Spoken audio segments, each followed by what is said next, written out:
Hello, my name is Sonia Berndt, and I'm a member of Making Housing and Community Happens core group and its subcommittee, Affordable and Supportive Housing Advocates.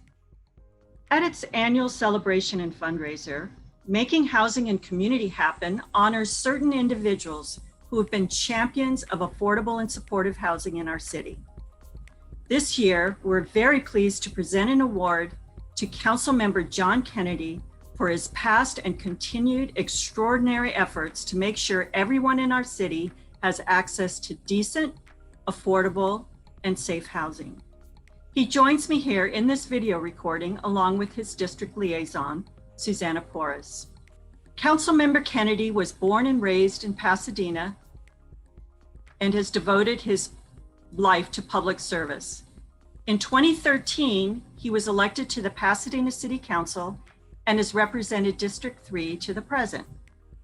Early on, Councilmember Kennedy recognized the critical need for affordable housing in his district, as well as throughout the city.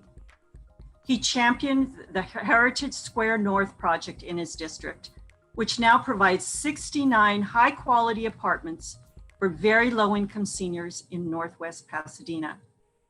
Later, as vice mayor, Councilmember Kennedy raised the idea of using a vacant city-owned property adjacent to Heritage Square North for affordable housing for low-income seniors.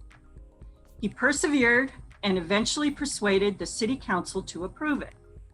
The south side of that site, called Heritage Square South, is now in its first pre-development phase and will provide 69 units of permanent supportive housing for seniors experiencing homelessness.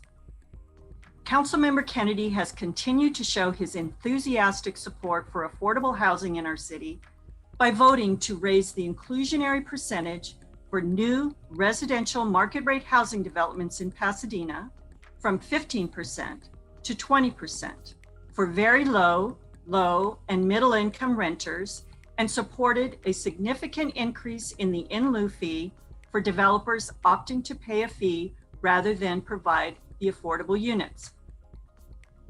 He also voted to approve a 112-unit development in our Civic Center, which is in his district, that will provide housing for low-income seniors and seniors formerly experiencing homelessness. Additionally, he supports the creation of an overlay zone, which will make it possible for churches in our city to provide affordable housing on their underutilized property. Finally, last September, Councilmember Kennedy boldly called on the city to build 1,000 units of affordable housing within a 3-year period, and has asked staff to develop, quote, a smorgasbord of incentives for developers to reach that objective in 3 years. Councilmember Kennedy, we greatly appreciate your passion and your efforts to provide safe, attractive, and affordable housing for our most vulnerable residents.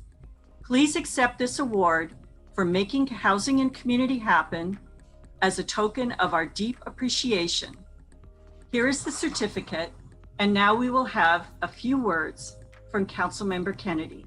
Thank you very much, Sonia. It is indeed a pleasure to be with you today. I am somewhat surprised that I was selected, but I am happy if by doing so advances our objective to build safe, clean, and affordable housing for those who need housing most. Let me tip my hat to Sonia Berndt, a really retired attorney who is dedicating her life to the issues of social and economic justice. The world cries out for more men and women like you, Sonia, who have such a commitment.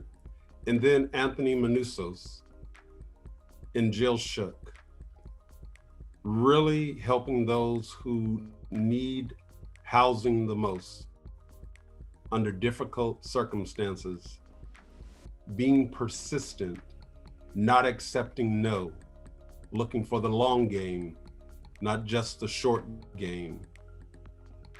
Deeply rooted in Quakerism is the word shake. and they are shaking the roots, the foundation of society, to get us really to understand that life has a beginning, a middle, and oftentimes a short end.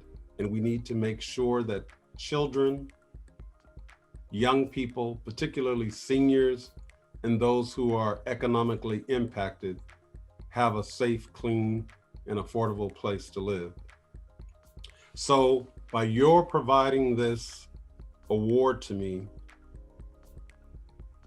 for making housing and community happen, it says to me that we can do this, and it's not about me, it's about us.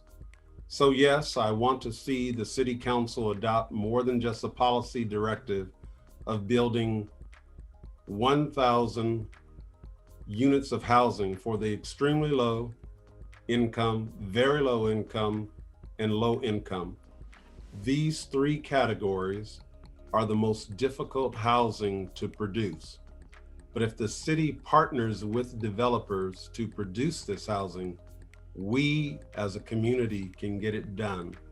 We really have the opportunity to be a beacon of light for others to follow, not a beacon for those who want to come to Pasadena because we have great services, but a beacon in terms of really learning how to eliminate houselessness, homelessness. We can do it in the city of Pasadena. So I'm hopeful that the council will in fact adopt building 1,000 units of extremely low income, very low income, and low income housing for those who need it the most. And certainly this is one way we can eliminate the homelessness in Pasadena. The official count is more than 500 and less than 600. But I believe the count is actually skewed low, and we need to be around the 1,000 unit category. So basically that's 333 units a year. We can do it if we can come together and coalesce behind at least the idea first, and then we'll come up with a smorgasbord with the city's assistance. We'll look at federal nonprofits. We'll look at endowments. We'll look at extremely wealthy individuals. We'll look at the state. We'll look at federal government funds, and we'll get it done with your help. So again, I just want to thank you for thinking highly of my leadership to provide me with this award. But it doesn't say stop, John. It says run harder, run faster, run smarter. And I want to just say thank you. I want to thank you for even thinking about me for this award. So much work is ahead of us. Thank you.